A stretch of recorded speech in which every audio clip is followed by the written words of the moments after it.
मुसळधार पावसाने मुंबईची लाईफलाईन खोळंबली। ट्रॅकवर पाणी साचल्याने रेल्वे सेवा विस्कळीत। रेल्वे स्थानकात प्रवाशांची गर्दी। घरी पोहोचण्यासाठी नागरिकांचा रेल्वे ट्रॅकवरून पायी प्रवास। वसई विरार नालासोपारा पालघरमध्ये पावसाचा कहर। वसईच्या मधुवन परिसराला नदीचं स्वरूप।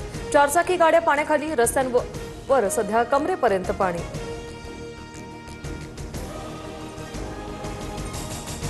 कुर्ल्याच्या एलबीएस रोडवर कमरेहून अधिक पाणी। वाहन चालकांसह नागरिकांची मोठी तारंबळ। एनडीआरएफ कडून सखल भागातील नागरिकांचं सुरक्षित स्थळी स्थलांतर। वसईच्या सारजामुरी गावात पूरस्थिती। एनडीआरएफ पथकाकडून बचाव कार्य। आतापर्यंत 150 नागरिकांना सुरक्षित स्थळी हलवलं। मिठागरामध्ये अडकलेल्यांनाही सुरक्षितपणे बाहेर काढलं। राज्यात 12 ते 14 लाख एकरवरील पिकांचं नुकसान। नांदेडमध्ये 8 जणांचा मृत्यू। तातडीने शेतीच्या नुकसानीचे पंचनामे करणार मुख्यमंत्री फडणवीसांची माहिती। नवी मुंबईतही पावसाचा धुमाकूळ। महापेमध्ये रस्ते जलमय। पाण्यात अडकलेली बस बाहेर काढताना चालकाची कसरत। मुसळधार पावसाने मुंबईतील रस्ते जलमय। घोडबंदर रोडवर बसमध्ये पाणी शिरलं। पावसाचं पाणी गाडीत शिरल्यानं अनेक गाड्या बंद पडल्या।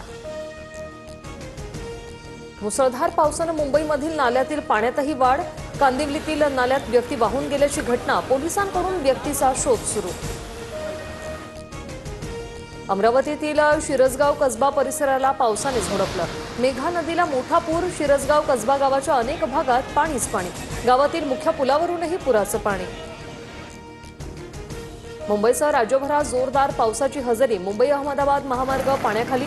महामार्गावरील वाहतूक ठप्प।